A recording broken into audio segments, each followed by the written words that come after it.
Walang silbi ang batang iyan kung hindi siya mananatiling bulag habang buhay, Dr. Bagas. Tandaan mo, ang bawat patak ng gamot na yan ay katumbas ng milyon-milyong pisong investment na kailangan ng pamilya Del Rosario. Ang malamig at walang emosyong tinig ni Doña Amparo ay tila isang matalim na balisong na bumaon sa puso ni Teresa. Nakatayo siya sa labas ng silidyaman, bit-bit ang isang maliit na mangkok ng lugaw na tinitipid niya mula sa sarili niyang rasyon. Kanina pa kumakalam ang kanyang sikmura, ngunit mas pinili niyang ibigay ang natitirang sustansya sa batang si Dimas. Ang mga daliri ni Teresa ay nanginginig, hindi dahil sa lamig ng bumubuhos na ulan sa labas ng mansyon, kundi dahil sa kilabot na hatid ng mga salitang narinig. Sa loob ng mahabang panahon, naniniwala si Teresa na ang pagkabulag ni Dimas ay isang malupit na biro ng tadhana. Akala niya, ang pagsisikap niyang magpuyat gabi-gabi para mag-alaga sa bata ay isang paraan ng pagtanaw ng utang na loob sa mga Del Rosario na nagbayad ng operasyon ng kanyang ina. Ngunit sa isang saglit, ang lahat ng pasasalamat na iyon ay nagmistulang abo. Ang bawat gabi ng kanyang pagpupuyat, ang bawat panalangin niya para sa himala, ay tinatawanan lamang pala ng mga taong itinuturing niyang tagapagligtas. Hindi na nakapagpigil si Teresa. Dahan-dahan niyang itinulak ang pinto, sapat lamang upang makita ang isang eksenang habambuhay na uukit sa kanyang alaala. Doon, sa gitna ng malinis at malamig na silid, nakahiga ang maliit na si Dimas. Hawak ng malalaking kamay ni Dr. Bagas ang mukha ng bata, habang isang bote ng gamot na may kakaibang kulay ang itinutulo sa namumumula at nanginginig na mga mata ni Dimas. Ang bata ay hindi makasigaw. Tanging mahihina lamang na ungol ang lumalabas sa kanyang lalamunan, habang ang kanyang buong katawan ay nagpupumiglas sa sakit. Diyos ko, anong ginagawa niyo sa bata? Ang bulong ni Teresa ay halos hindi marinig, ngunit sapat na yon para mapatigil ang dalawa. Mabilis na humarap si Doña Amparo. Walang bakas ng gulat sa kanyang mukha. Tanging puot at pandidiri para sa isang katulong na nangahas pumasok ng walang pahintulot.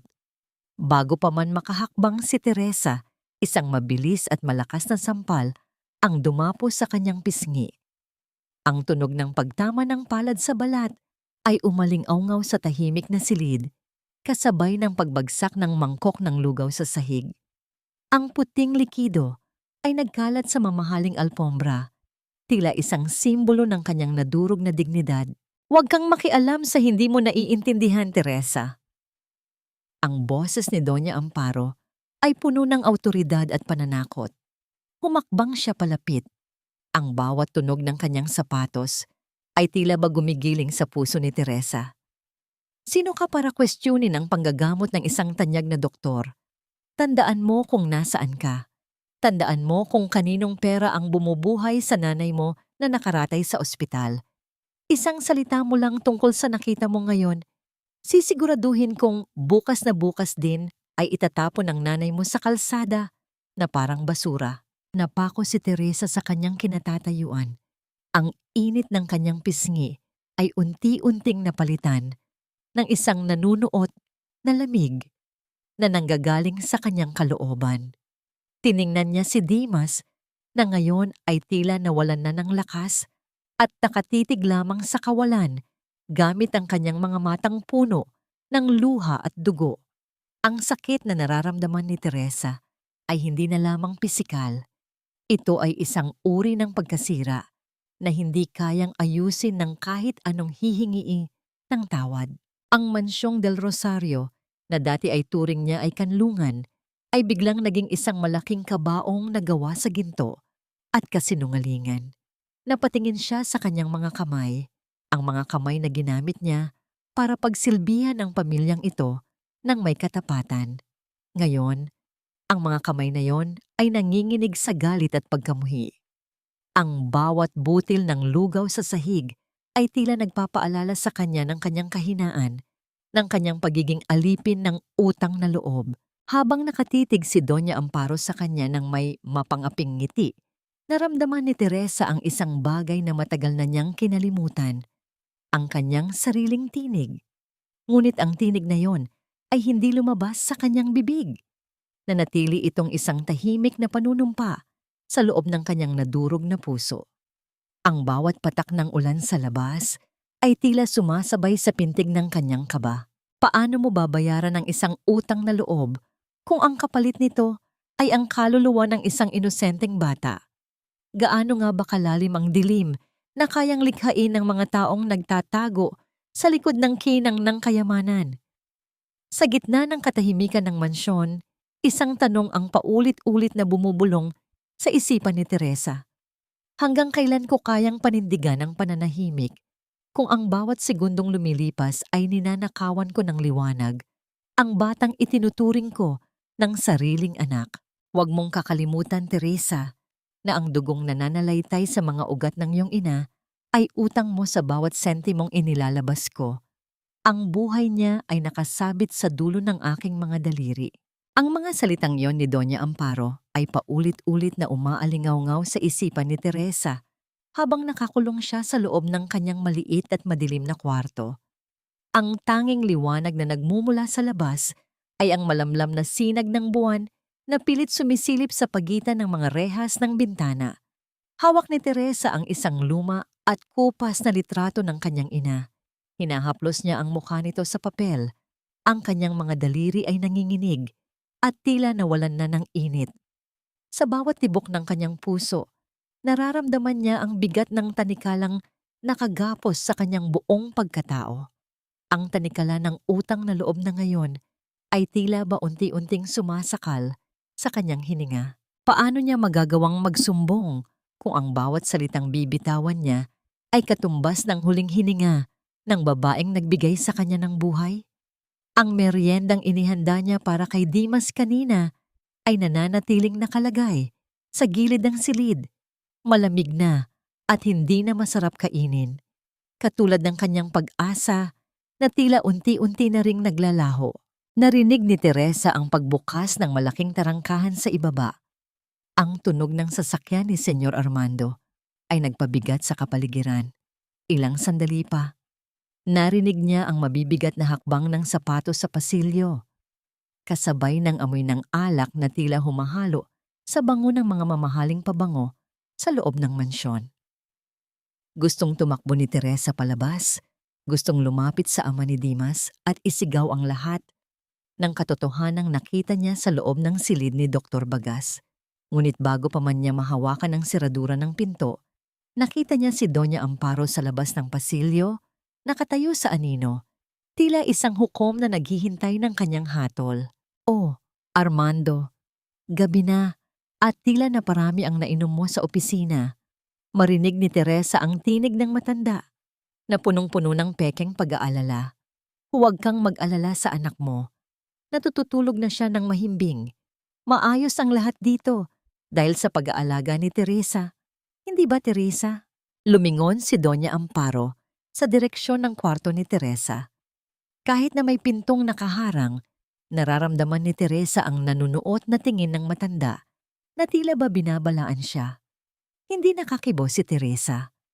Ang kanyang lalamunan ay tuyong-tuyo at ang bawat laway na kanyang nilulunok ay parang tinik na bumabaon sa kanyang lalamunan. Narinig niya ang mahinang pagdaing ni Armando, ang tunog ng pagbagsak ng katawan nito sa sofa sa salas. "Salamat, Ma. Hindi ko alam kung ano ang gagawin ko kung wala kayo. Kung wala ang doktor. Pakiramdam ko, pinapatay ako ng kasalanan ko sa yumaong asawa ko. Ang mabulag ang anak namin. Ito na yata ang parusa ko." Ang bawat hikbi ni Armando ay tila isang patalim na sumasaksak sa budhi ni Teresa. Gusto niyang sabihin na walang kasalanan ng kanyang amo, na ang lahat ay isang malaking laro lamang ng panlilinlang. Ngunit nanatili siyang nakapiit sa sarili niyang katahimikan. Nang sa wakas ay makatulog na ang lahat, dahan-dahang lumabas si Teresa sa kanyang silid. Ang bawat hakbang niya sa makintab na sahig ay tila ba gumagawa ng napakalakas na ingay sa kanyang pandinig.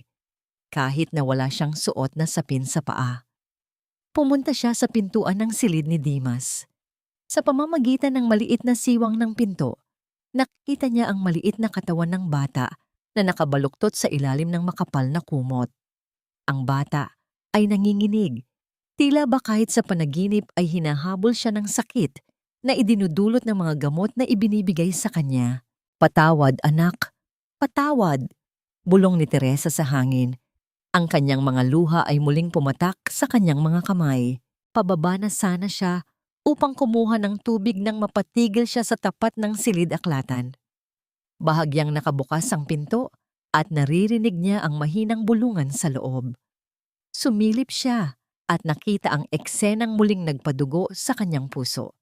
Nakaupo si Doña Amparo sa kanyang malaking mesa at sa harap niya ay si Dr. Bagas.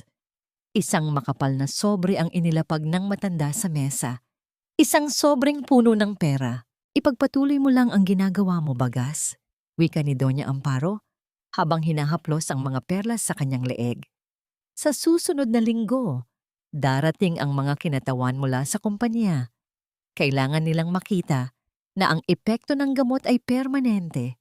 Ang kadiliman ng batang iyan ang magiging liwanag ng ating kinabukasan." Nakita ni Teresa ang pagkislap ng sakim sa mga mata ni Bagas habang mabilis na kinukuha ang sobre. Ang tunog ng pagkalas ng papel habang binibilang ang pera ay tila isang malupit na tawa na humahamak sa lahat ng paghihirap ni Teresa. Napahawak si Teresa sa dingding upang hindi matumba. Ang lahat ng sakripisyo niya, ang lahat ng pagtitiis niya sa gutom at pagod ay ginagamit lamang pala upang pondohan ang unti-unting pagpatay sa paningin ng batang mahal niya. Ang utang na loob na nagtali sa kanya sa pamilyang ito ay hindi pala isang hagdan patungo sa kaligtasan, kundi isang bitag na gawa sa dugo at kasakiman. Habang pabalik siya sa kanyang kwarto, isang matinding desisyon ang unti-unting nabubuo sa kanyang isipan. Ang takot ay naroon pa rin, nanunuot sa kanyang mga buto. Ngunit ang pagmamahal niya kay Dimas ay nagsisimula ng maging isang apoy na handang sumunog sa kahit anong tanikala. Makatulog kaya ang isang tao kung alam niyang ang bawat segundong pagpikit niya ay isang hakbang patungo sa permanenteng kadiliman para sa isang inosenteng buhay. Hanggang saan nga ba kayang magtiis ng isang ina para sa kanyang anak? At hanggang saan kayang magtaksil ng isang lola para sa kayamanan? Huwag mong sisihin ang iyong sarili, Armando. Ang kadilimang nararanasan ni Dimas ay hindi mo kagagawan, kundi isang sumpa na nananalaytay sa dugo ng kanyang ina. Ang mga mata ni Sofia ay may nakatagong depekto na ngayon ay pilit nating nilalabanan. Ang boses ni Dr. Bagas ay parang isang madulas na ahas na gumagapang sa loob ng silid-aklatan. Habang pinapanood ni Teresa mula sa bahagyang nakabukas na pinto, nakita niya kung paano hinahawakan ng doktor ang balikat ni Armando na tila ba ito ay isang tapat na kaibigan. Ngunit sa likod ng mga salitang yon ay isang kamandag na unti-unting pumapatay sa natitirang lakas ng loob ng kanyang amo. Kasalukuyang naghahanda si Dr. Bagas ng isang hiringgilya. Ang bawat paggalaw ng kanyang mga kamay ay tiyak at malamig. Sa harap nila, ang batang si Dimas ay nakaupo sa isang malaking upuan, walang malay sa panganib na paparating. Ang bawat paghinga ng bata ay tila ba isang hiling para sa kaligtasan na walang sinumang nakakarinig. "Doktor, wala na bang ibang paraan?" Ang tinig ni Armando ay basag, puno ng pagod at kawalan ng pag-asa. Araw-araw ko siyang tinitingnan at araw-araw ay parang pinapatay ako ng katotohanang hindi niya kailanman makikita ang mundo. Pakiramdam ko, pati ako ay nabubulag na rin sa sakit. Ito lang ang tanging paraan, Armando. Ang gamot na ito ang pipigil sa tuluyang pagkasira ng kanyang mga ugat. Kung ititigil natin ito, hindi lang paningin ang mawawala sa kanya, kundi pati ang kanyang buhay. Ang kasinungalingan ni Bagas ay lumabas ng napakalinaw at napakabigat na tila ba ito ay isang banal na katotohanan. Mabilis na itinurok ng doktor ang gamot sa braso ng bata. Napakapit si Dimas sa gilid ng upuan. Ang kanyang maliliit na kamao ay namuti sa higpit ng pagkakahawak. Walang tunog na lumabas sa bibig ng bata. Tanging ang panginginig lamang ng kanyang mga labi ang nagpapakita ng matinding hapdi na kanyang nararamdaman. Nang matapos ang doktor, iniwan niya ang mag-ama sa loob ng silid. Nakita ni Teresa kung paano lumapit si Armando kay Dimas, ngunit sa halip na yakapin ng anak, ay napaluhod ito sa sahig. Ang malalakas na hikbi ni Armando ay umalingaw-ngaw sa bawat sulok ng silid na puno ng mga mamahaling libro. Lumapit si Armando sa isang sulok kung saan nakalagay ang isang pares ng pulang sapatos, ang sapatos na madalas isuot ng yumaong asawa nitong si Sofia. Niyakap ni Armando ang mga sapatos na yon, idinidikit sa kanyang mukha habang ang kanyang mga luha ay bumabasa sa balat ng sapatos. Patawad, Sofia. Patawad dahil hindi ko maprotektahan ang bunga ng ating pagmamahalan. Ang sumpa ng iyong dugo ay naging tanikala sa ating anak at wala akong magawa kundi panoorin siyang magdusa. Ang eksenang yon ay nagdulot ng isang matinding kirot sa puso ni Teresa. Napagtanto niya na si Armando ay hindi lamang isang amo na walang pakialam. Siya ay isang taong wasak, isang taong nilamon ng pighati at ginagamit ng sarili niyang ina at ng doktor upang pagtakpan ang kanilang mga kasalanan. Ang pagkabulag ni Armando ay hindi pisikal, kundi isang pagkabulag ng puso na dulot ng labis na pagmamahal at pangungulila. Mula sa kanyang pinagtataguan, naramdaman ni Teresa ang bigat ng katotohanan. Ang bawat salita ni Bagas ay isang patibong, at si Armando ay kusang nahulog dito dahil sa kanyang sariling guilt. Paano mo ililigtas ang isang taong ayaw maniwala na ang kanyang pinagkakatiwalaan ang mismong humuhukay ng libingan ng kanyang anak? Habang pabalik si Teresa sa kusina, isang tanong ang hindi mawala sa kanyang isipan. Paanong ang isang doktor na katulad ni Bagas ay may hawak na napakadetalyadong impormasyon tungkol sa kalusugan ni Sofia, gayong matagal na itong pumanaw? Mayroon bang mas malalim na lihim na nakabaon sa nakaraan ng pamilya Del Rosario na pilit na itinatago ng mga pader ng mansyong ito? Ang gabi ay lumalim, ngunit ang tensyon sa loob ng mansyon ay tila ba lalo pang tumitindi. Sa bawat buntong hininga ni Teresa, nararamdaman niya ang responsibilidad na unti-unting nakapatong sa kanyang mga balikat. Hindi na lamang ito tungkol sa kanyang utang na loob.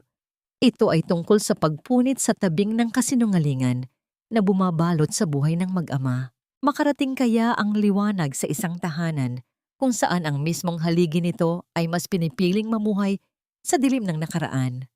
Hanggang kailan mananatiling biktima si Armando ng sarili niyang pighati bago niya mapagtanto na ang tunay na kaaway ay nasa loob mismo ng kanyang pamamahay?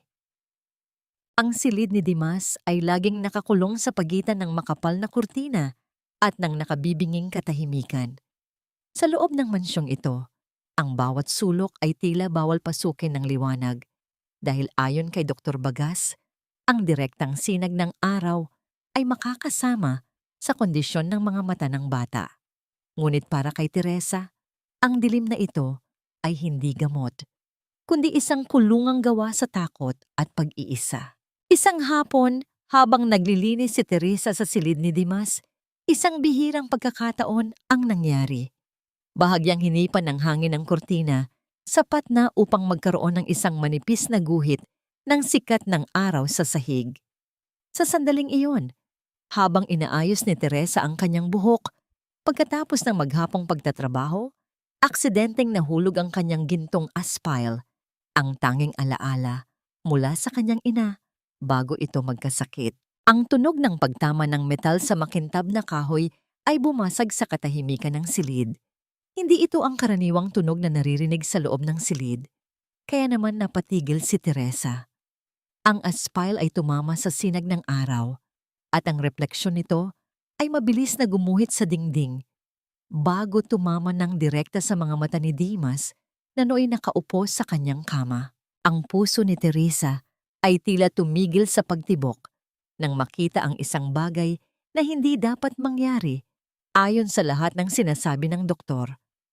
Ang mga balintataw ni Dimas ay lumiit at ang bata ay bahagyang kumurap.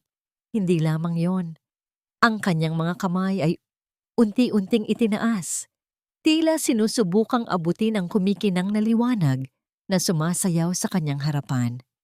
Dimas, anak? Ang boses ni Teresa ay nanginginig sa pagitan ng kaba at pag-asa. Dahan-dahan niyang kinuha ang aspal at muling pinadaan sa tapat ng mukha ng bata. Gamit ang refleksyon ng araw, muling sumunod ang mga mata ni Dimas. Hindi ito ang reaksyon ng isang taong tuluyan ng bulag. Ito ang reaksyon ng isang taong nakakakita ng anino, ng liwanag, ng buhay. Nanay Teresa, may kumukititap. Ang mahinang bulong ni Dimas, ang kanyang tinig ay puno ng pagtataka. Masakit po ba yon? Bakit po parang may sumasayaw na apoy sa harap ko? Napaiyak si Teresa. Ngunit mabilis niyang tinakpan ang kanyang bibig upang hindi makalikha ng ingay. Ang bawat luhang pumatak sa kanyang pisngi ay tila ba naguhugas sa lahat ng kasinungalingang itinanim sa kanyang isipan. Hindi bulag si Dimas. Ang mga gamot na ibinibigay ni Bagas ay hindi para gamutin ang bata, kundi para panatilihin itong nasa dilim. Ang bawat turok, ang bawat patak ng gamot ay isang paraan upang sadyang sirain ang paningin ng isang inosenteng buhay para sa pera at ambisyon. Niyakap ni Teresa ng mahigpit ang bata. Huwag kang matakot, Dimas. Ang nakikita mo, iyan ang liwanag, iyan ang pag-asa.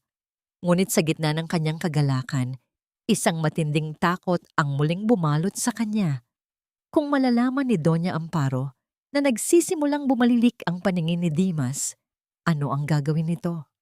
Alam ni Teresa na ang kanyang natuklasan ay isang mapanganib na lihim na maaaring maging mitya ng kanyang sariling buhay o ng buhay ng kanyang ina na nakasalalay sa pera ng matanda.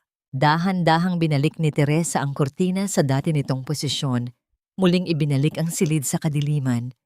Ngunit sa pagkakataong ito, alam niyang ang dilim ay hindi na magtatagal. Ang gintong aspal na hawak niya ay hindi na lamang isang pirasong alahas. Ito ang naging susi upang mabuksan ang pintuan ng katotohanan. Habang hinihimas niya ang buhok ni Dimas, narinig ni Teresa ang mabibigat na hakbang sa pasilyo. Ang tunog ng pagpihit ng seradura ng pinto ay tila isang babala na ang kaaway ay paparating na. Mabilis niyang itinago ang aspil sa loob ng kanyang bulsa at tumayo ng tuwid. Pilit na itinatago ang mga bakas ng luha sa kanyang mga mata. Teresa, bakit hindi ka pa lumalabas? Tapos na ang oras ng paglilinis. Ang boses ni Doña Amparo ay puno ng hinala habang dahan-dahang bumubukas ang pinto. Napatitig si Teresa sa anino ng matanda na iunti-unting lumalaki sa sahig. Alam niyang simula sa araw na ito, ang bawat kilos niya ay dapat na maging maingat. Ang digmaan sa pagitan ng katotohanan at kasinungalingan ay nagsisimula pa lamang at siya ang tanging sandigan ng liwanag para sa batang ito. Ang bawat hakbang ni Teresa sa madilim na pasilyo ng mansyon ay tila ba isang pagsasayaw sa ibabaw ng talim ng kutsilyo. Sa kanyang kanang kamay ay mahigpit niyang hinahawakan ang isang maliit na bote ng saline solution, isang payak na tubig na may asin na kinuha niya mula sa mga lumang gamit ng kanyang ina. Ito ang kanyang tanging sandata laban sa unti-unting pagpatay sa paningin ni Dimas. Ang bawat tibok ng kanyang puso ay tila ba gumagawa ng napakalakas na ingay sa gitna ng nakabibinging katahimikan ng gabi. Narating niya ang pintuan ng silid gamutan ni Dr. Bagas.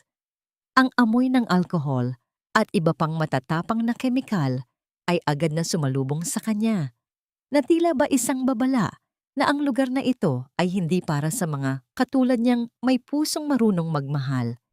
Sa ilalim ng malamlam na liwanag ng kanyang maliit na flashlight, hinalughog niya ang mga estante hanggang sa mahanap niya ang bote ng gamot na may kakaibang kulay na itinuturok kay Dimas. Ang kanyang mga daliri ay nanginginig habang dahan-dahang binubuksan ang takip ng bote. Ang tunog ng pag-ikot ng plastik ay tila ba isang pagsabog sa kanyang pandinig. Mabilis ngunit maingat niyang pinalitan ang laman ng bote ng gamot ng dalisay na tubig na dala niya. Sa bawat patak na nahuhulog, nararamdaman ni Teresa na tila ba nababawasan ang bigat na kanyang dinadala. Ngunit kasabay nito ay ang paglago ng isang matinding panganib. Bigla ay narinig ni Teresa ang tunog ng mabibigat na sapatos na papalapit sa silid. Ang bawat hakbang ay tila ba isang martilyo na tumatama sa kanyang dibdib. Walang oras para lumabas. Mabilis siyang nagtago sa likod ng mahaba at makapal na kurtina sa sulok ng silid. Ang kanyang katawan ay naging matigas pa sa bato. Ang kanyang hininga ay pinipilit niyang pigilin hanggang sa maging masakit na ito sa kanyang baga. Bumukas ang pinto. Pumasok si Dr. Bagas. Dala ang amoy ng sigarilyo at ang aura ng isang taong walang kaluluwa. Narinig ni Teresa ang pagbukas ng cabinet at ang kalansing ng mga kagamitang pang-medical.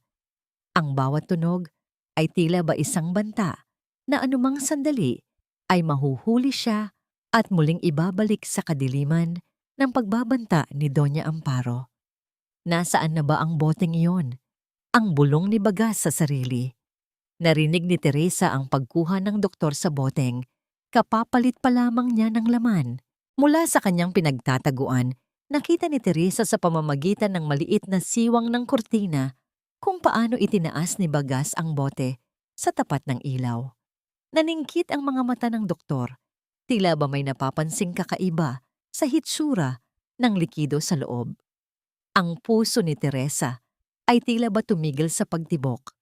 Ang pawis na namumuo sa kanyang noo ay dahan-dahang gumulong pababa, na tila ba isang malamig na uod na gumagapang sa kanyang balat. Isang maling galaw, isang maliit na tunog, at ang lahat ng kanyang pinaghihirapan ay mawawalan ng saysay. Mas lalo niyang hinigpitan ang pagkakahawak sa laylayan ng kurtina hanggang sa mamanhid na ang kanyang mga daliri. Ang benglamig ng bakal na cabinet sa kanyang likuran ay tila ba nagpapaalala sa kanya ng kawalang awa ng mga taong kanyang kinakalaban. Ilang minuto ang lumipas na tila ba naging mga taon sa pakiramdam ni Teresa. Sa wakas, ibinalik ni Bagas ang bote sa lagayan at muling lumabas ng silid.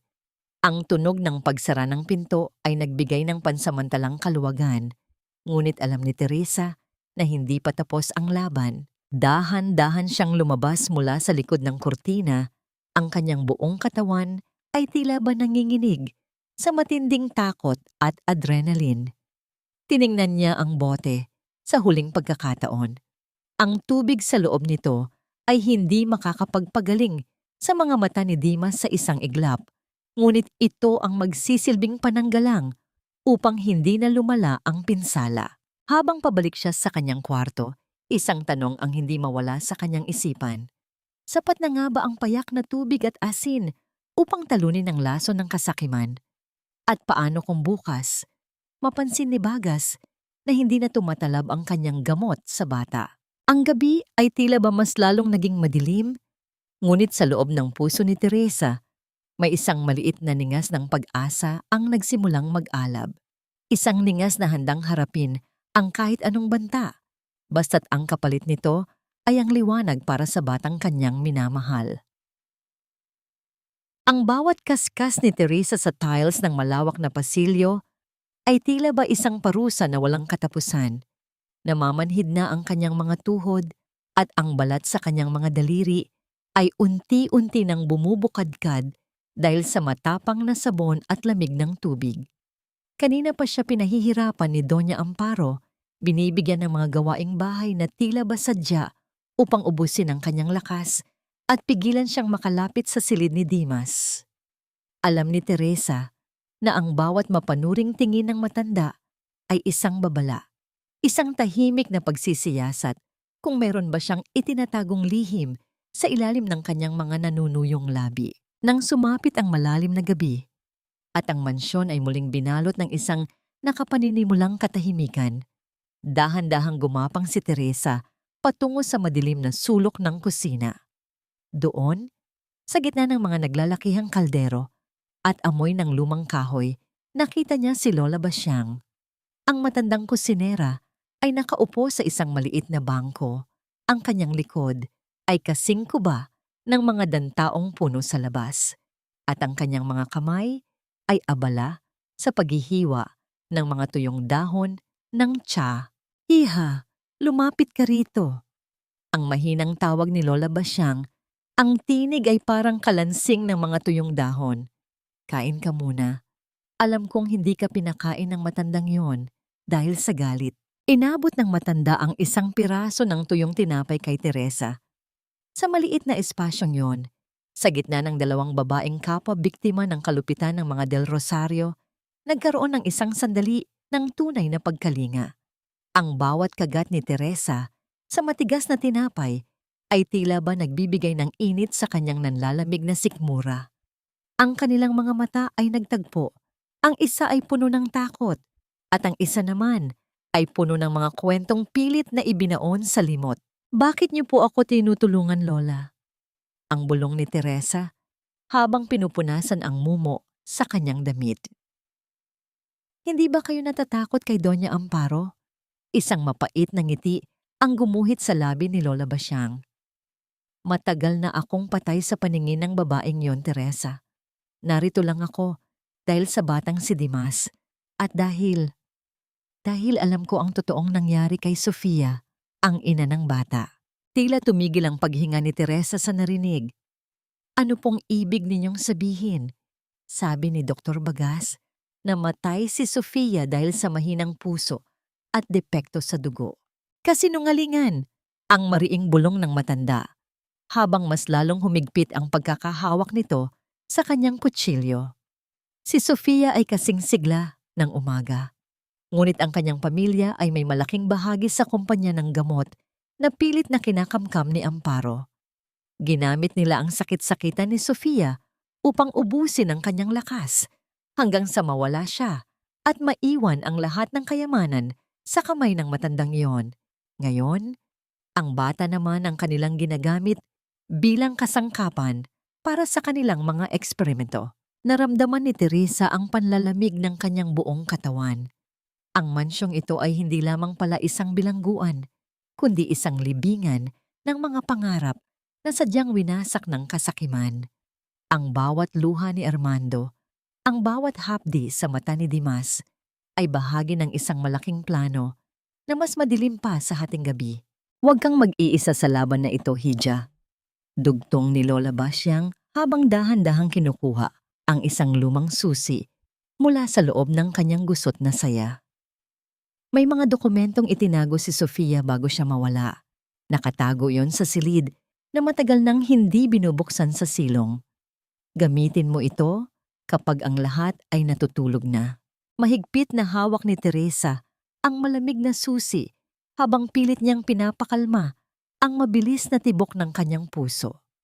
Alam niyang ang maliit na bagay na yon ay maaaring maging simula ng pagbabago. Maaaring magbukas ito ng daan para mailigtas si Dimas o magdala ng panibagong panganib sa kanilang lahat. Ngunit sa pagkakataong yon, hindi na niya ramdam ang dating pag-iisa. Sa tahimik na kusina, may isang taong handang tumulong at sumabay sa kanya sa pagharap sa dilim at mga lihim na matagal nang bumabalot sa kanilang buhay. Habang pabalik siya sa kanyang kwarto, tila ba mas lalong naging mabigat ang bawat hakbang ni Teresa. Ang bawat tunog ng kanyang paghinga ay tila ba nagtatanong, "Kaya mo bang harapin ang katotohanang nakabaon sa ilalim ng mansyong ito? At ano ang gagawin mo kapag nalaman mong ang taong pinagkakatiwalaan mo ay siyang pumatay sa taong mahal mo?" Isang huling sulyap ang ibinigay ni Teresa sa kusina kung saan nananatiling nakaupo si Lola Basyang sa dilim.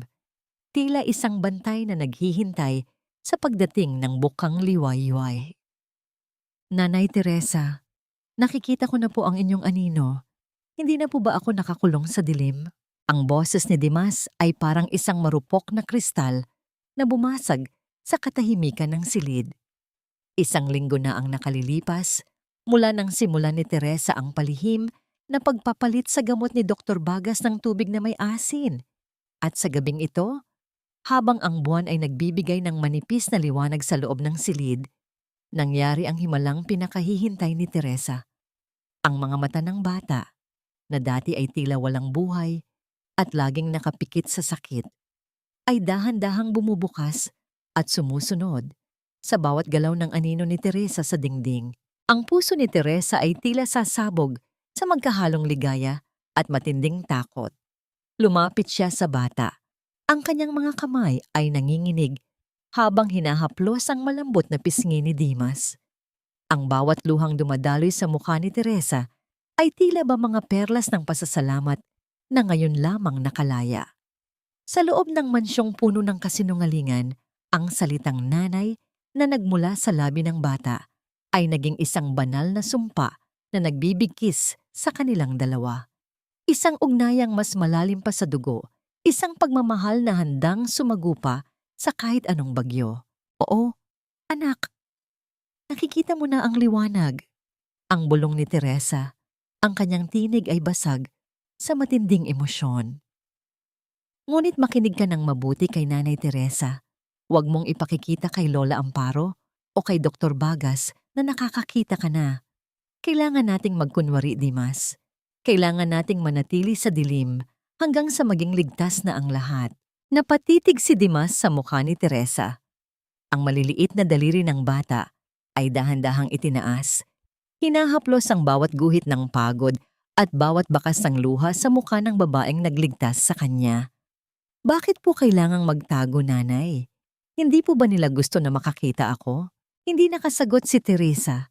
Paano mo ipapaliwanag sa isang inosenteng bata na ang sarili niyang lola ang nagpakana ng kanyang kadiliman para sa pera? Sa halip, hinawakan niya ang mga kamay ng bata at idinikit sa kanyang puso. Basta magtiwala ka lang kay Nanay, Dimas. Hinding-hindi ka na pababayaan ni Nanay. Ngunit ang sandali ng kanilang paglalapit ay biglang nabulabog ng bumukas ang pinto ng silid. Ang tunog ng pagtama ng pinto sa dingding ay tila isang babala ng paparating na panganib. Pumasok si Doña Amparo. Suot ang kanyang mamahaling bestida na tila ba isang baluti ng kanyang kasamaan. Ang kanyang mga mata ay naniningkit habang tinitingnan ang magkalapit na mukha ni na Teresa at Dimas. Anong drama ito, Teresa? Bakit gising pa ang bata sa ganitong oras? Ang malamig na tanong ni Doña Amparo. Ang bawat salita ay may dalang lason ng panghahamak. Huwag mong sanayin ang bata sa iyong mga yakap. Kahit anong gawin mo, isa ka lang katulong sa bahay na ito. Ang iyong pag-aalaga ay binabayaran ko. Huwag mong kalilimutan yan. Mabilis na ibinalik ni Teresa ang kanyang emosyon sa likod ng maskara ng pagiging sunod-sunuran. Yumuko siya ng mababa. Pilit na itinatago ang mga matang namamagapa sa luha. Patawad po, Doña Amparo. Pinapatahan ko lang po ang bata dahil tila binabangungot. Lumapit ang matanda sa kama ni Dimas. Ang bata ay mabilis na pumikit at nagkunwaring natutulog. Ngunit ang panginginig ng kanyang maliliit na balikat ay hindi nakatakas sa paningin ni Teresa. Hinawakan ni Amparo ang noo ng bata. Ang kanyang mga kuko na may pulang pintura ay tila ba mga kuko ng isang ibong mandaragit.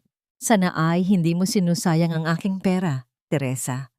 Ang batang ito, ang tanging pag-asa ng pamilya Del Rosario upang makuha ang tiwala ng mga investor. Siguraduhin mong hindi siya gagawa ng anumang eksena sa susunod na linggo. Wika ni Amparo, bago tuluyang lumabas ng silid. Nang muling bumalik ang katahimikan, naramdaman ni Teresa ang panlalambot ng kanyang mga tuhod. Napaupo siya sa sahig Ang kanyang hininga ay kinakapos sa matinding tensyon. Ngunit bago pa man siya makabawi ng lakas, napansin niya ang isang bagay na nagpatayo ng kanyang mga balahibo sa likod. Ang pintuan ng silid ay hindi tuluyang naisara. Sa maliit na siwang ng pinto, nakita ni Teresa ang isang anino na dahan-dahang umaalis patungo sa dulo ng pasilyo. Mayroong nakikinig, mayroong nakasaksi sa kanilang lihim na pag-uusap ni Dimas. Sino ang taong iyon? At gaano karami ang narinig nito sa kanilang plano? Sa gitna ng bagong liwanag na nagmumula sa mga mata ni Dimas, isang mas malaking banta ang iunti-unting gumagapang sa loob ng mansyon, handang pumatay sa kahit anong ningas ng pag-asa na kanilang sinimulan. Huwag mong subukang itago ang totoo, Teresa. Alam ko ang amoy ng isang magnanakaw. At sa bawat kanto ng mansyong ito, ang amoy mo ang nangingibabaw.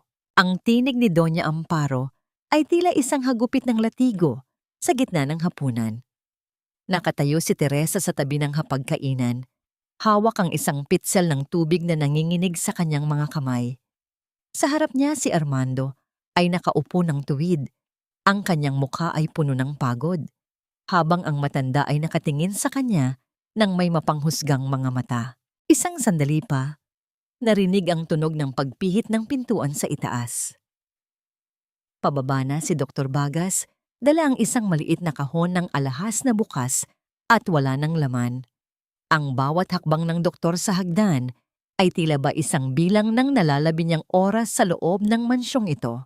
Armando, ang itinatago nating kwintas ni Sofia, ang diamanteng pamana ng iyong yumaong asawa, wala na ito sa loob ng vault. Ang balita ni Doña Amparo, ang kanyang tinig ay puno ng pekeng pighati.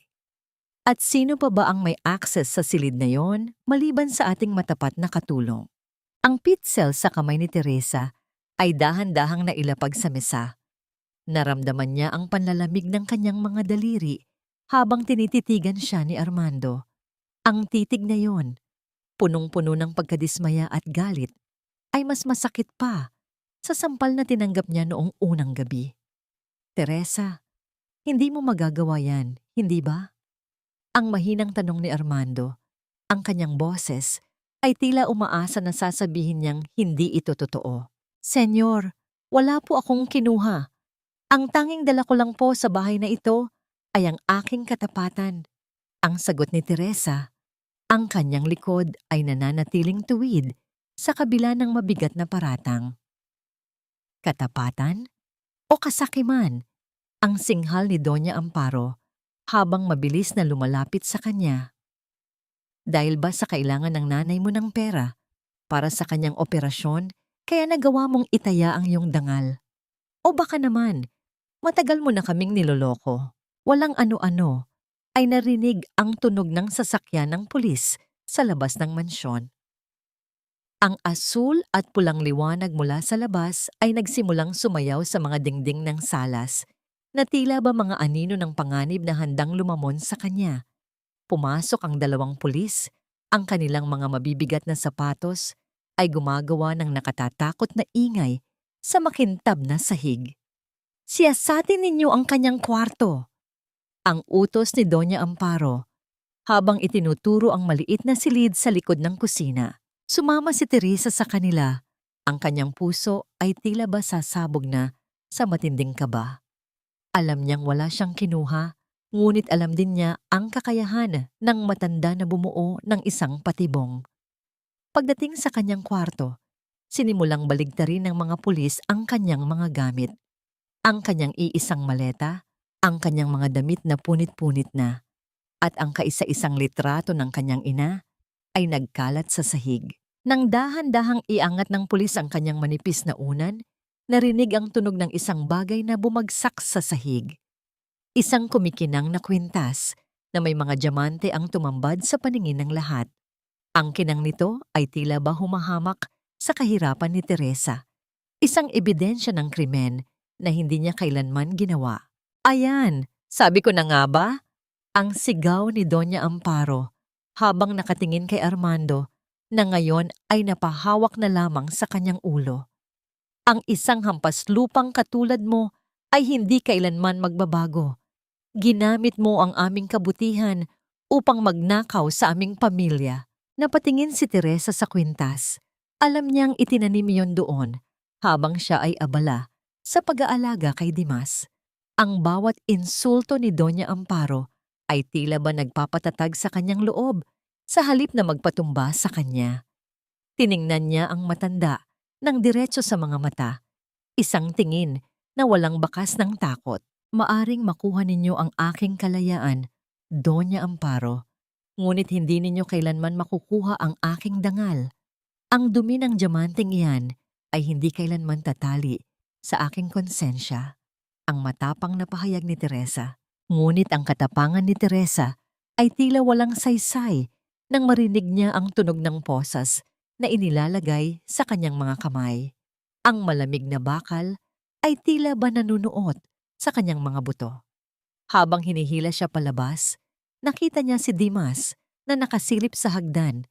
Ang mga mata ng bata ay puno ng takot at luha habang pinapanood ang kanyang nanay Teresa na inilalayo. "Teresa!" Ang tanging nasabi ni Armando bago ito tumalikod at pumasok sa kanyang silid. Tila ba tuluyan ng isinasara ang pintuan ng kanyang tiwala. Ang ulan ay nagsimulang bumuhos ng malakas sa labas, kasabay ng pag-alis ng sasakyan ng pulis. Sa gitna ng dilim at lamig, isang tanong ang nananatili sa isipan ni Teresa. Paano niya maililigtas ang bata kung siya mismo ay nakakulong na sa isang hawlang gawa sa kasinungalingan? Hanggang saan ang kayang gawin ng isang lola upang protektahan ang kanyang mga lihim kahit pa ang kapalit nito ay ang pagsira sa buhay ng isang inosenteng tao? Akala ko ikaw ang magiging liwanag sa aming tahanan, Teresa. Ngunit isa ka lang palang anino na naghihintay ng pagkakataong manakawan kami ng huling alaala ni Sofia. Ang mga salitang yon ni Armando ay mas masakit pa sa anumang pisikal na hapdi na naramdaman ni Teresa. Nakatayo siya sa likod ng malamig at kinakalawang na mga rehas ng kulungan habang si Armando ay nakatingin sa kanya ng may halong pandidiri at pighati. Ang bawat salita ng kanyang amo ay tila ba isang selyo na nagpapatibay sa kanyang pagkakakulong, hindi lamang sa selda, kundi sa isang buhay na puno ng kawalan ng katarungan. Ang amoy ng mamasa-masang semento at ang tulo ng tubig mula sa kisame ay nagsilbing musika sa kanyang pag-iisa. Habang nakatitig siya sa kawalan, naalala ni Teresa ang bawat gabing pinagpuyatan niya, ang pag-aalaga kay Dimas, ang bawat subo ng pagkaing tinitipid niya para lamang may maibigay sa bata. Ang lahat ng sakripisyong yon ay tila ba naging abo sa harap ng isang kumikinang na kwintas na sadyang itinanim sa kanyang unan. Nang umalis si Armando, na punong-puno ng galit, naiwan si Teresa sa gitna ng katahimikan. Ngunit hindi nagtagal, narinig niya ang tunog ng pagpihit ng bakal na pinto ng pasilyo. Pumasok si Dr. Bagas, suot ang kanyang malinis na puting Amerikana na tila ba isang maskara ng kanyang maruming budhi. Lumapit siya sa rehas, isang mapang-uyam na ngiti ang nakaguhit sa kanyang labi. "Sayang ka, Teresa. Masyado kang naging matapang para sa isang taong walang kapangyarihan." Ang mahinang bulong ni Bagas sapat lamang upang sila lang ang makarinig. "Alam mo ba kung ano ang mangyayari sa bata? Ngayong wala ka na? Bukas na bukas din, itutuloy ko ang huling bahagi ng aking eksperimento. Isang malaking kumpanya ng gamot sa ibang bansa ang naghihintay sa resulta ng pagkabulag ni Dimas. Milyon-milyong dolyar ang halaga ng bawat patak ng lason na ibinibigay ko sa kakanya." Nanlaki ang mga mata ni Teresa. Ang kanyang mga kamay ay mahigpit na humawak sa rehas hanggang sa mamanhid ang kanyang mga daliri. "Halimaw ka. Anak siya ng taong nagtitiwala sa iyo. Paano mo nasisikmura ang pumatay ng kinabukasan ng isang bata?"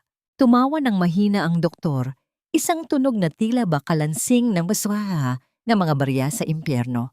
"Sa mundong ito, Teresa, ang awa ay para lamang sa mga mahihina. At ang mga katulad mo ay nakatakdang mabulok sa dilim. Huwag kang mag-alala. Sisiguraduhin ni Doña Amparo na mabilis ang paglilitis sa'yo. At ang nanay mo, sabihin na lang natin na hindi na niya abutin ang susunod na buwan sa ospital. Nang makaalis si Bagas, bumagsak si Teresa sa malamig na sahig. Ang kanyang buong katawan ay nanginginig sa matinding galit at kawalan ng magawa. Nararamdaman niya ang bawat tibok ng kanyang puso na tila ba sumisigaw ng pangalan ni Dimas.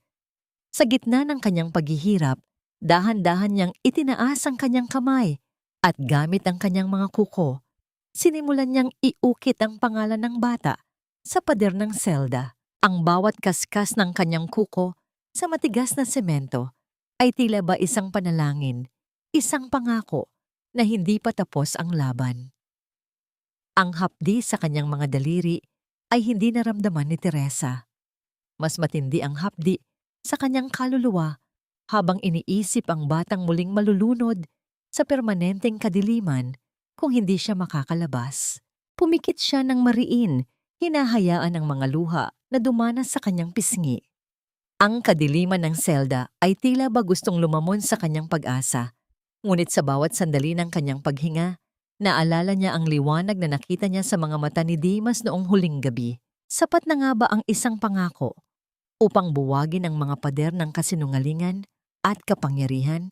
May puwang pa ba ang katarungan sa isang bayang mas pinapakinggan ang kinang ng ginto kaysa sa tibok ng isang tapat na puso? Habang lumalalim ang gabi, isang tanong ang nananatiling nakatusok sa kanyang isipan. Hanggang saan kayang magtiis ng isang pusong inapi bago ito maging isang apoy na handang tumupok sa lahat ng kasamaan? Hindi sapat ang bakal na rehas upang ikulong ang isang katotohanang naghahanap ng katarungan. Teresa, ang hustisya ay hindi laging matatagpuan sa loob ng korte. Kung minsan, ito ay nakatago sa ilalim ng mga anino ng mansyong kinamumuhian mo. Ang tinig ni Lola Basyang ay tila isang anghel na bumisita sa gitna ng impyerno. Sa labas ng selda, ang matandang kusinera ay nakatayo. Bit-bit ang isang maliit na bayong at ang kanyang mga matang puno ng determinasyon. Sa tulong ng ilang mga kakilala sa munisipyo at ang kaunting ipon na itinago niya sa loob ng maraming taon, nagawa ni Lola Basyang na mailabas si Teresa sa pamamagitan ng pansamantalang piyansa. Ngunit alam nilang dalawa na ang kalayaang ito ay hiram lamang, isang maikling oras upang tapusin ang laban bago tuluyang isara ni Doña Amparo ang bitag. Nang makalabas ng presinto, ang sariwang hangin ng gabi ay tila ba humahaplos sa mukha ni Teresa. Ngunit wala siyang oras upang namnamin ang kalayaan. Mabilis silang bumalik sa mansyon, dumaan sa maliit na pintuan sa likod ng hardin kung saan ang mga halaman ay nagsisilbing panangga sa mapanuring mga mata ng mga gwardiya. Nasa loob pa rin ang gamit mo, Teresa. Ang bulong ni Lola Basyang habang iniabot ang susi na ibinigay nito noong nakaraang gabi. Pumunta ka sa silid ni Dimas, ang lumang tape recorder na ginagamit mo sa pagpapatulog sa kanya. Nandoon ang sagot. Ang bawat hakbang ni Teresa sa loob ng mansyon ay tila ba isang pakikipagpatintero sa kamatayan. Ang amoy ng mamahaling floor wax at ang lamig ng aircon ay nagpapaalala sa kanya ng kanyang pagiging bilanggo sa loob ng mahabang panahon. Narating niya ang silid ni Dimas. Ang bata ay mahimbing na natutulog. Ang kanyang muka ay payapa, ngunit ang panginginig ng kanyang mga kamay ay bakas pa rin. Hinalughog ni Teresa ang ilalim ng kama hanggang sa mahawakan niya ang isang plastik na bagay, ang lumang tape recorder na kulay abo. Ito ang aparatong madalas niyang gamitin upang iparinig kay Dimas ang mga awiting bayan at mga kwento ni Lola Basyang bago ito matulog. Ngunit may isang gabi, bago siya mahuli ng mga pulis, naiwan niyang nakabukas ang record button nito sa ilalim ng sofa sa silid-aklatan habang naglilinis. Dahan-dahan niyang pinindot ang play button. Ang tunog ng umiikot na tape ay lumikha ng isang mahinang ugong sa loob ng silid. Sa simula, tanging kalansing lamang ng mga tasa at baso ang naririnig. Ngunit pagkalipas ng ilang sandali, narinig ang tinig na tila nagmula sa kailaliman ng lupa.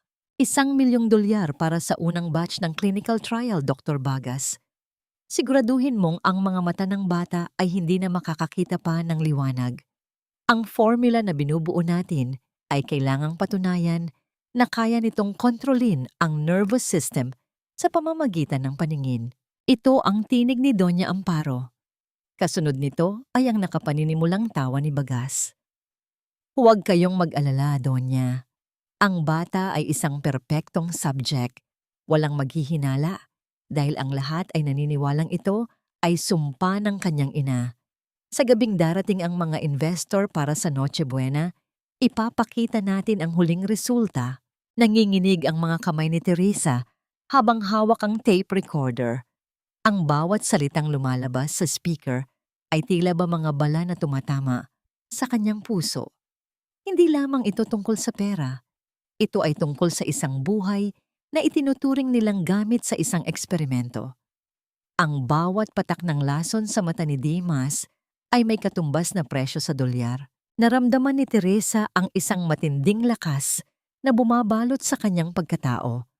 Ang takot na dati ay sumasakal sa kanya ay unti-unting napalitan ng isang malamig na galit. Isang galit na may kasamang talino. Itinago niya ang tape recorder sa loob ng kanyang damit. Idinikit sa kanyang dibdib na tila ba ito ay isang kalasag. Lumingon siya kay Dimas. Ang bata ay nagising at dahan-dahang iminulat ang kanyang mga mata. Sa gitna ng dilim, nagtagpo ang kanilang mga paningin. Isang matipid na ngiti ang ibinigay ni Teresa sa bata. Nanay Teresa, bumalik po kayo. Ang paos na bulong ni Dimas. Bumalik ako, anak. At sa pagkakataong ito, hindi lang ako ang babalik. Isasama ko ang liwanag na ninakaw nila sa'yo. Ang pangako ni Teresa. Sa labas, ang mga dekorasyon para sa Noche Buena ay nagsisimula ng isabit.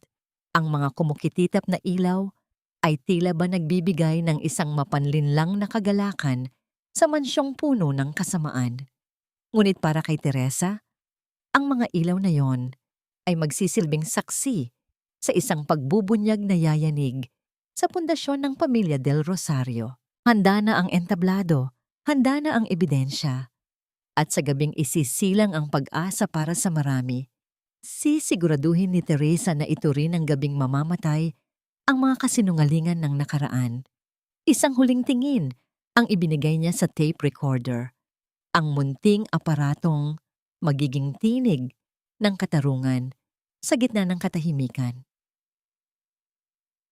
Siguraduhin mong sa gabi ng Noche Buena, ang mga mata ng batang yan ay magmumukhang patay at walang pag-asa.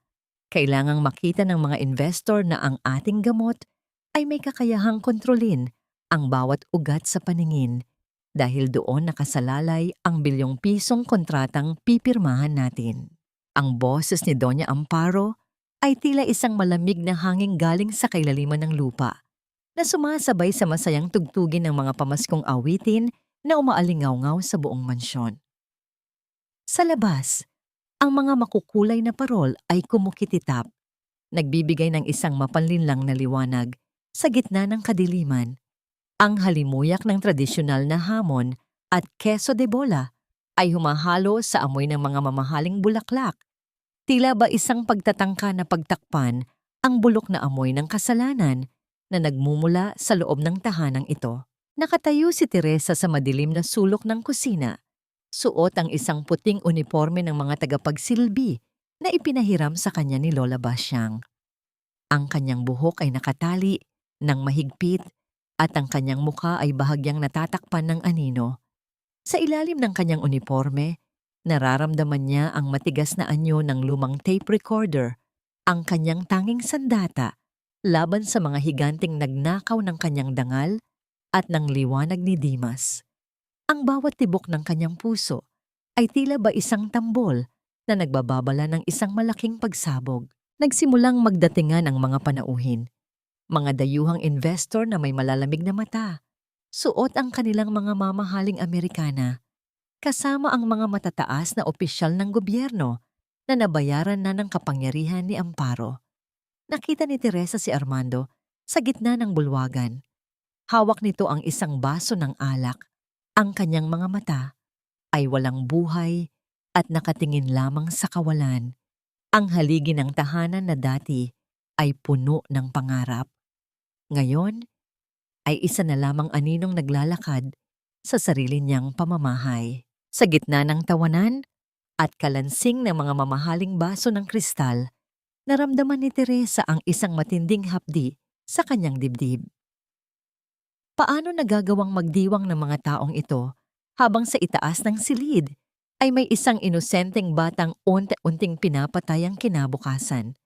Ang Noche Buena, na dapat ay gabi ng pagmamahalan at pagsilang ng pag-asa, ay naging isang entablado para sa isang dula-dulaan ng kasakiman. Dahan-dahang lumapit si Teresa sa kinaroroonan ni Dimas sa itaas. Ang bata ay nakabihis ng isang itim na Amerikana. Tila ba isang maliit na prinsipe na inihahanda para sa kanyang sariling pagbitay. Ang bawat paghinga ni Dimas ay mabigat. Ang kanyang mga mata ay nakapikit dahil sa takot na muling maramdaman ang hapdi ng lason ni Bagas. Dimas. Nanay Teresa ito. Ang bulong ni Teresa habang hinahawakan ang malamig na kamay ng bata. Naramdaman niya ang mabilis na paghigpit ng hawak ni Dimas. Nanay, natatakot po ako, sabi po ni Lola. Dadalhin daw po ako sa isang malayong lugar at hindi ko na kayo makikita. Huwag kang matakot, anak. Narito na si nanay. Hindi ka na nila muling masasaktan. Ang pangako ni Teresa habang marahang hinahaplos ang buhok ng bata. Ang kanyang mga luha ay pilit niyang pinipigil dahil alam niyang kailangan niya ng lakas para sa susunod na mangyayari. Narinig ni Teresa ang tunog ng pagtapak ng mga mamahaling sapatos sa hagdanan. Papalapit na si Doña Amparo kasama ang mga dayuhang panauhin. Ang oras ng pagbubunyag ay malapit na. Ang bawat hakbang ng matanda ay tila ba isang bilang ng nalalabing sandali ng katahimikan bago ang unos. Mabilis na tumayo si Teresa at dumaan sa likod ng makapal na kurtina, bitbit ang tape recorder na handa ng magsalita. Sa ibaba, ang tunog ng pagbubukas ng isang bote ng champagne ay umalingaw-ngaw. Tila ba isang hudyat ng pagsisimula ng huling kabanata ng kanilang mga kasinungalingan. Sapat na nga ba ang katapangan ng isang katulong upang tibagin ang pader ng kapangyarihan sa gabing ito? Ang liwanag ba ng bituin sa langit ay tatago sa makapal na ulap ng kasakiman na bumabalot sa pamilya Del Rosario? Sa gitna ng masayang awitin, isang malaking katanungan ang naiiwan sa bawat hininga ni Teresa. Kaya mo bang itaya ang lahat para sa isang batang hindi mo kadugo? Sa isang gabing ang lahat ay tila ba nakatalikod sa katotohanan? Ang malalaking chandelier sa gitna ng bulwagan ay nagbibigay ng isang nakasisilaw na liwanag, tila ba sadyang ginawa upang bulagin ang lahat sa katotohanang nagaganap sa loob ng mansyong Del Rosario.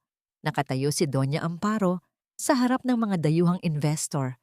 Isang baso ng kristal ang hawak niya habang ang kanyang mukha ay puno ng mapagkunwaring tagumpay. Kasalukuyan niyang ipinapakilala si Dr. Bagas bilang tagapagligtas ng kanilang pamilya, habang ang mga panauhin ay nagpapalakpakan sa gitna ng marangyang hapunan. Ngunit ang palakpakan ay biglang naputol nang ang masayang musika ng orkestra ay mapalitan ng isang kakaibang ugong mula sa mga speaker sa paligid ng bulwagan. Ang tunog ng pag-ikot ng lumang tape ay umalingaw-ngaw na sinundan ng isang pamilyar at malamig na tinig na tila ba galing sa kailaliman ng isang madilim na lihim. $1,000,000 para sa unang batch ng clinical trial, Dr. Bagas. Siguraduhin mong ang mga mata ng bata ay hindi na makakakita pa ng liwanag. Ang boses ni Doña Amparo ay pumuno sa bawat sulok ng mansyon. Ang bawat panauhin ay napatigil, ang kanilang mga mukha ay namutla habang naririnig ang malinaw na pag-uusap tungkol sa pagbebenta sa paningin ng isang inosenteng bata. Ang baso sa kamay ni Armando ay dahan-dahang nadulas at bumagsak sa sahig. Ang tunog ng pagkadurog ng kristal ay tila ba ang huling hudyat ng pagtatapos ng kanyang bulag na pagtitiwala. Sa gitna ng katahimikang punong-puno ng pagkabigla, dahan-dahang lumabas si Teresa mula sa likod ng malalaking kurtina. Hawak niya ang kamay ni Dimas na sa pagkakataong ito ay hindi na nakayuko. Si Teresa ay nakatayo ng tuwid. Ang kanyang uniporme ng tagapagsilbi ay tila naging isang baluti ng katarungan. Sa kanyang kabilang kamay, itinaas niya ang mga dokumentong naglalaman ng tunay na resulta ng pagsusuri sa dugo ni Dimas, ang ebidensyang nagpapatunay na ang bata ay sadyang nilalason. Ang liwanag na ninakaw ninyo sa batang ito ay hindi kailanman mababayaran ng inyong mga diamante. Doña Amparo, ang tinig ni Teresa ay mariin at matatag, umaalingaw-ngaw sa buong bulwagan. Narito ang katotohanan na pilit ninyong ibinaon sa dilim. Ang doktor na inyong ipinagmamalaki ay isa lamang berdugo ng inyong kasakiman. Nagkaroon ng matinding kaguluhan sa gitna ng mga panauhin. Ang mga dayuhang investor ay nagsimulang magbulungan. Ang kanilang mga mukha ay puno ng pandidiri sa pamilyang dati nilang hinahangaan. Si Doña Amparo ay napakapit sa mesa. Ang kanyang mukha ay nawalan ng kulay habang nadarama ang bigat ng hiya sa harap ng mga taong pinakaimportante sa kanyang katayuan sa lipunan. Sa gitna ng tensyon, dahan-dahang itinaas ni Dimas ang kanyang mga kamay. Hinawakan niya ang puting benda sa kanyang mga mata at dahan-dahan itong tinanggal. Nang mahulog ang benda sa sahig, ang mga mata ng bata ay bumukas at direktang tumitig sa kanyang lola. Ang mga matang dati ay puno ng kadiliman, ngayon ay kumikinang sa ilalim ng mga chandelier. Lola, bakit po? Ang mahinang tanong ni Dimas, ang boses ay puno ng pait na hindi dapat nararanasan ng isang bata. Bakit niyo po gustong manatili ako sa dilim? Masama po ba ang makita kayo? Ang tanong na yon ay tila ba isang huling hatol para kay Doña Amparo. Hindi makapagsalita ang matanda. Ang kanyang mga labi ay nanginginig sa takot at kahihiyan. Ngunit sa isang sulok, nakita ni Teresa ang pagbabago sa mukha ni Dr. Bagas. Ang takot sa mga mata ng doktor ay napalitan ng isang desperadong galit. Nakita ni Teresa ang pagkuha ni Bagas ng isang matulis na gamit pang opera mula sa kanyang bulsa. Ang talim nito ay kumislap sa ilalim ng ilaw habang mabilis na humahakbang ang doktor patungo sa direksyon ni Teresa. Ang kanyang mga mata ay nakatitig sa tape recorder na hawak ng babae. Hindi niyo sisirain ang buhay ko dahil sa isang lumang tape. Ang sigaw ni Bagas habang mabilis na sumusugod para saktan si Teresa. Huwag mong dire-diretsuhin ang pananakit sa kanila, Bagas. Hindi na ako papayag na muli mo kaming bulagin sa iyong mga kasinungalingan. Ang tinig ni Armando ay tila isang dumadagundong na kulog na bumasag sa tensyon ng bulwagan. Bago pa man masugatan ni Bagas si Teresa, mabilis na humarang si Armando. Hinawakan niya ng mahigpit ang braso ng doktor. Ang lakas na nagmumula sa kanyang mga kamay ay bunga ng maraming taon ng kinimkim na galit at pagsisisi. Ang matulis na gamit pang opera ay bumagsak sa sahig. Ang tunog ng pagtama ng metal sa tiles ay tila ba ang huling hudyat ng pagkatalo ng doktor. Nagkagulo ang mga panauhin. Ang mga gwardya ng mansyon, kasama ang mga pulis, na kanina pa pala tinawagan ni Lola Basyang mula sa labas, ay mabilis na pumasok at sinunggaban si Bagas. Ang bawat pagpupumiglas ng doktor ay walang silbi laban sa mga kamay ng batas. Habang iginigit na siya palabas, ang kanyang malinis na puting Amerikana ay nagusot at nadumihan. Isang simbolo ng kanyang nadungisang reputasyon na hinding-hindi na muling malilinis. Ngunit ang mas matinding pagguho ay nangyayari sa gitna ng hapagkainan. Nakatayo si Doña Amparo. Ang kanyang mga kamay ay nanginginig habang nakahawak sa gilid ng mesa. Ang bawat panauhin na dati ay yumuyuko sa kanya, ay ngayon ay tumitingin sa kanya ng may halong pandidiri at pagkamuhi. Ang toring ginto na itinayo niya sa loob ng maraming taon ay nagsimulang gumuho sa harap ng kanyang mga mata. Armando, anak, makinig ka sa akin. Ang paos na pagsusumamo ni Doña Amparo, ang kanyang tinig ay wala na ang dating awtoridad. Ginawa ko lang ito para sa pamilya, para sa kumpanya. Hindi mo ba naiintindihan? Mawawala ang lahat sa atin kung hindi tayo kikilos. Lumapit si Armando sa kanyang ina. Ang kanyang mga mata ay puno ng luha, ngunit ang kanyang paninindigan ay matatag pa sa bato. Ang pamilyang itinayo sa dugo ng sariling kadugo ay hindi pamilya, ito ay isang sumpa. Ninakawan mo ng liwanag ang anak ko. Ninakawan mo ako ng pagkakataong maging ama. At ang pinakamasakit, ginamit mo ang alaala ni Sofia para sa iyong kasakima. Isang malakas na sampal ang hindi dumapo sa mukha ni Amparo, kundi ang sampal ng katotohanan ng talikuran siya ni Armando.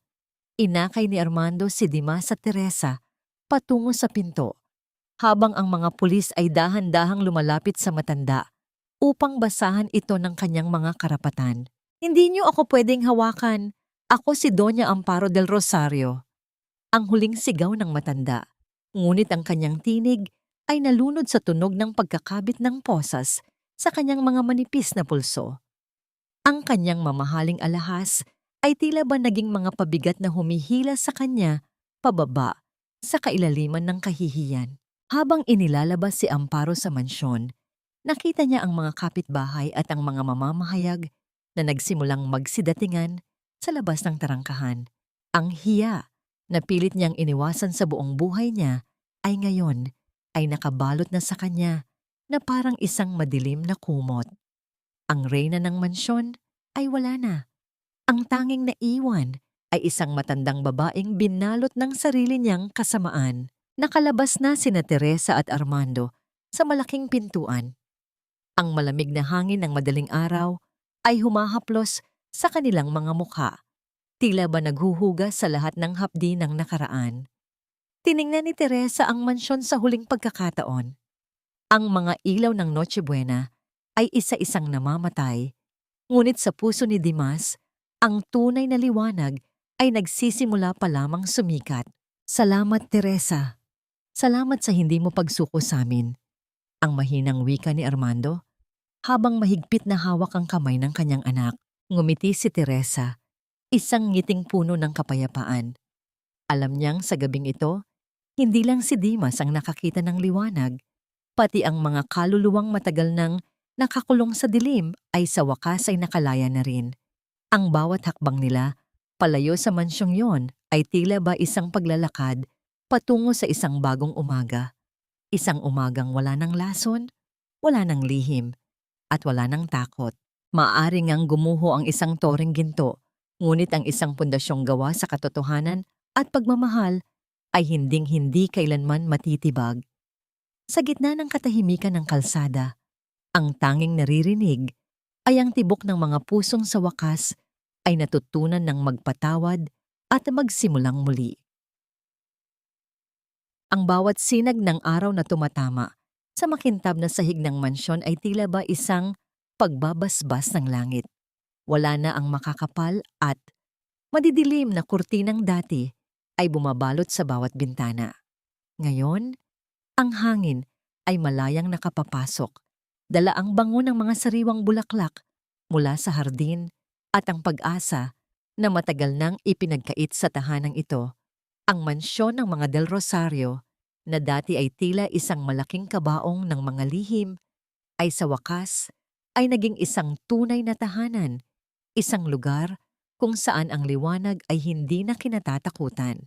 Nakatayo si Dimas sa gitna ng balkonahe. Ang kanyang mga mata ay malayang nakatitig sa asul na langit. Wala na ang mga benda, wala na ang hapdi, at wala na ang takot. Ang bawat kulay na kanyang nakikita, ang luntian ng mga puno, ang pula ng mga rosas, at ang ginto ng sikat ng araw, ay tila ba mga himalang bawat sandali ay kanyang ipinagpapasalamat. Sa kanyang tabi, nakatayo si Teresa. Ang kanyang kamay ay marahang nakapatong sa balikat ng bata. Nanay Teresa, Look, ang ganda po pala ng mundo kapag hindi na tayo nagtatago sa dilim. Ang masayang wika ni Dimas, ang kanyang boses, ay punong-puno ng sigla na tila ba isang awit ng tagumpay. Oo, anak, at hinding-hindi ka na muling babalik sa dilim na yon. Pangako yan ni nanay, ang sagot ni Teresa, habang ang kanyang mga mata ay nagniningning sa ligaya. Ang sugat sa puso ni Teresa ay unti na ring naghihilom. Ang balita mula sa ospital ay nagbigay sa kanya ng matinding kaluwagan. Ang kanyang ina ay nasa maayos na ring kalagayan. Sa tulong ni Armando, ang lahat ng gastusin sa medikal ay nabayaran na, hindi bilang isang paraan ng pananakot o utang na loob, kundi bilang isang taos-pusong pasasalamat at paghingi ng tawad sa lahat ng paghihirap na dinanas ni Teresa. Ang tanikalang dati ay sumasakal sa kanya ay tuluyan ng naputol, at ang tanging natitira ay ang malayang pagmamahalisi para sa batang itinuring na niyang sariling anak. Pumasok si Armando sa balkonahe, dala ang 2 baso ng sariwang juice. Ang kanyang mukha ay hindi na bakasang pagod at pighati ng nakaraan. Bagaman may lungkot pa ring natitira dahil sa kinahinatnan ng kanyang ina sa loob ng kulungan, alam niyang ang katarungan ay kailangang mangyari upang makapagsimula silang muli. Teresa, pwede ba tayong mag-usap? Ang mahinang tanong ni Armando nang maiwan silang dalawa. Tumango si Teresa at lumapit sa gilid ng balkonahe. Ang katahimikan sa pagitan nila ay hindi na katulad ng dati na punong-puno ng tensyon. Ngayon, ito ay isang katahimikang puno ng paggalang at pag-unawa.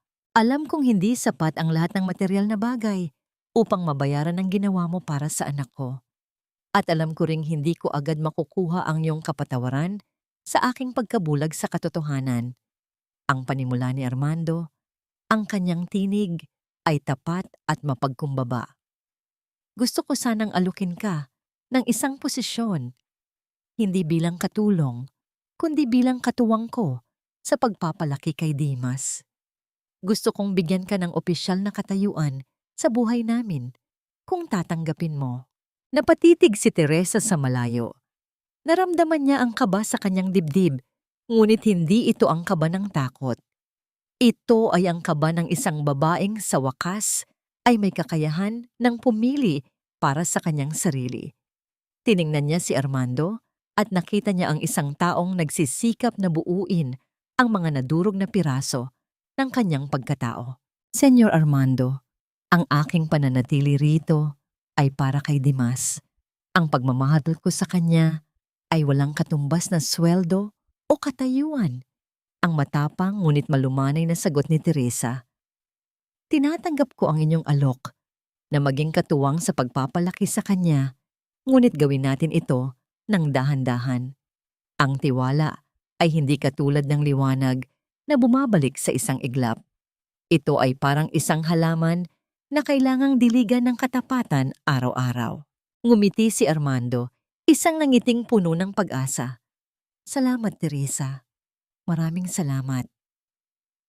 Sa kabilang dako, ang balita tungkol sa pagkakakulong ni Doña Amparo at Dr. Bagas ay naging usap-usapan sa buong bayan. Ang kanilang kasakiman ay nagsilbing aral sa marami na ang kapangyarihan at kayamanan ay walang saysay kung ito ay itinayo sa paghihirap ng iba.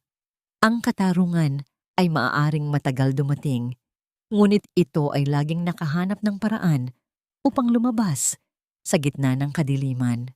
Habang lumulubog ang araw, naglakad ang tatlo sa malawak na hardin ng mansyon. Ang bawat hakbang nila sa damuhan ay tila ba isang pagbubura sa mga bakas ng sakit ng nakaraan. Ang tawanan ni Dimas ay umalingaw-ngaw sabay. Tila ba isang musika na nagpapahayag na ang bagyo ay tuluyan ng lumipas. Ang paghilom ay hindi nangangahulugang mawawala ang mga seo ng nakaraan, kundi ang pagtanggap na ang mga seo na yon ang nagpapatatag sa atin upang harapin ang kinabukasan. Sa ilalim ng nagbabagong kulay ng langit, naramdaman ni Teresa na sa wakas siya ay nasa tamang lugar. Wala ng lason, Wala nang lihim at higit sa lahat, wala nang kailangang matakot sa liwanag. 1 taon na ang nakalilipas mula nang gumuho ang pader ng kasinungalingan sa mansyon ng mga Del Rosario. Ngunit para kay Teresa, ang bawat araw ay tila ba isang panibagong pahina ng isang makulay na kwaderno. Wala na siya sa maingay at mapanghusgang syudad. Sa halip, narito sila sa isang payak ngunit magandang tahanan sa probinsya, kung saan ang tanging maririnig ay ang bulong ng hangin sa mga puno ng mangga at ang malakas na tawanan ng batang sa wakas ay nakakita na ng tunay na liwanag. Nakatayo si Teresa sa ilalim ng puno. Pinapanood si Dimas na abalang-abala sa harap ng isang malaking canvas. Ang bata ay may hawak na pinsel at sa bawat kumpas ng kanyang kamay, ang mga kulay ng bahaghari ay tila ba nabubuhay sa puting tela. Hindi na ito ang batang nanginginig sa takot sa dilim. Ito na ang batang nagnanais na ubusin ang lahat ng kulay ng mundo upang ipinta ang kanyang pasasalamat. Nanay Teresa, tingnan niyo po. Tinapos ko na ang pakpak ng anghel sa aking pinta. Ang sigaw ni Dimas. Ang kanyang mga mata ay kumikinang sa ilalim ng sikat ng araw. Lumapit si Teresa at naramdaman ang isang matinding kurot ng kaligayahan sa kanyang puso. Ang ipininta ni Dimas ay isang babaeng may malalapad na pakpak, yakap ang isang maliit na bata sa gitna ng isang hardin. Ang mukha ng babae sa pinta ay walang duda. Iyon ay ang mukha ni Teresa. Hindi man sila magkadugo, ang dugong dumanas sa bawat sakripisyo ni Teresa ay sapat na upang maging ganap ang kanyang pagiging ina. Dumating si Armando, dala ang ilang mga gamit mula sa bayan. Ang kanyang hitsura ay mas magaan na ngayon, malayo sa lalaking laging lunod sa alak at pighati. Lumapit siya kay Teresa at nag-abot ng isang sulat. Ito ay mula sa abogado sa Maynila, ang pinal na hatol kay Dr. Bagas at Doña Amparo. Habambuhay na pagkabilanggo para kay Bagas at mahabang panahon sa loob para sa aking ina. Ang mahinang ulat ni Armando.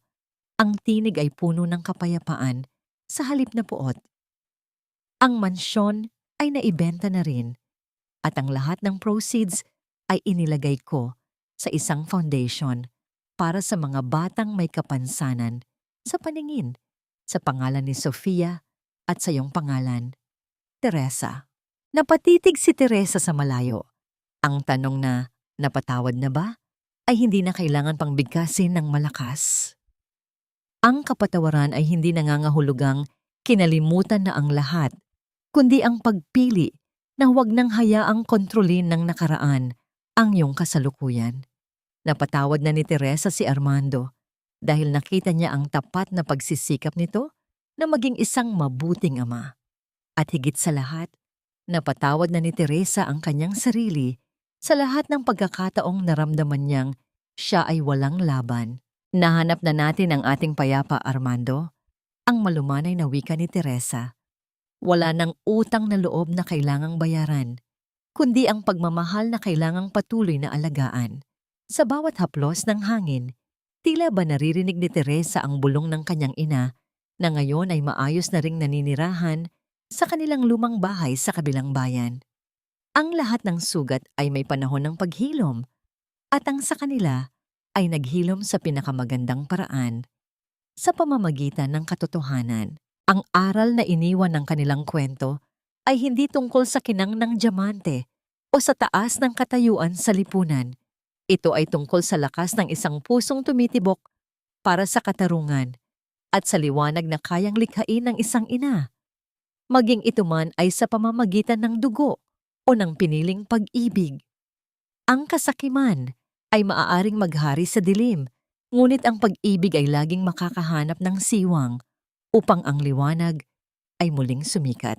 Habang lumulubog ang araw sa abot-tanaw, nagyakap ang tatlo sa gitna ng hardin. Ang kulay ng bukas ay hindi na lamang asul o ginto. Ito ay ang kulay ng lahat ng kanilang mga pangarap na sa wakas ay naging totoo. Ang gabi ay darating muli, ngunit sa pagkakataong ito, hindi na sila natatakot Dahil alam nila, hanggat may pagmamahal, ang bawat kadiliman ay may kasunod na umaga. Ang huling kumpas ng pinsel ni Dimas sa kanyang canvas ay hindi lamang isang guhit ng kulay, kundi isang malakas na pahayag na ang bawat bahagi ng dilim ay may nakalaang liwanag na magmumula sa pag-ibig.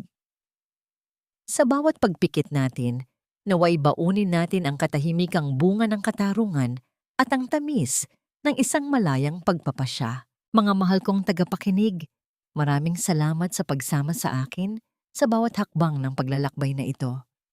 Habang binubuo ko ang bawat salita sa kwentong ito, lalo na sa bahaging natuklasan ni Teresa, ang malupit na lason sa mga mata ni Dimas sa gitna ng ulan, naramdaman ko ang isang matinding kirot sa aking puso. Ang pakiramdam na ikaw ay walang laban sa harap ng kapangyarihan ay isang sugat na marami sa atin ang nakakaalam. Ang bawat pahina ng kasaysayang ito ay hinugot ko mula sa mga totoong hibla ng buhay, mula sa mga kababaihang aking nakilala na piniling maging gintong aspile o ang munting kep-tokbak na sumasalamin sa liwanag upang iligtas ang iba. Kahit na sila mismo ay nakabaon sa putik ng utang na loob. Kung kayo ang nasa katayuan ni Teresa, hahayaan niyo rin bang maging mitya ng inyong kalayaan ang pananahimik o itataya niyo ang lahat para sa isang batang hindi niyo naman kadugo? Karapat-dapat nga ba ang isang pangalawang pagkakataon para sa isang amang nabulag ng sariling pighati na katulad ni Armando? Habang naririnig niyo ang aking tinig, marahil ay abala kayo sa paghahanda ng hapunan para sa inyong mga anak. O kaya naman ay nagpapahinga pagkatapos ng isang mahabang araw ng pagsasakripisyo. Gusto ko sanang malaman, saan niyo ba pinapakinggan ang ating kwento ngayon? Ibahagi niyo naman sa amin ang inyong mga saloobin sa comment section sa ibaba. Ang inyong mga komento ay nagsisilbing yakap at lakas para sa amin upang patuloy na magbahagi ng mga kwentong puno ng damdamin. Huwag niyo ring kalimutang i-like at i-share ang video na ito para mas marami pa tayong pusong maabot at mapaghilom. Naway laging maging maliwanag ang inyong landas at manatili kayong matatag sa pag-ibig na walang hinihintay na kapalit. Hanggang sa muli nating pagkikita sa susunod na kwento ng buhay at pag-asa. Tanyag na pamagat. Sa pagitan ng dilim at liwanag, paalala. Ang lahat ng mga karakter at sitwasyon sa kwentong ito ay katang-isip lamang na nilikha para sa layuning libangan at para maghatid ng positibong mensahe.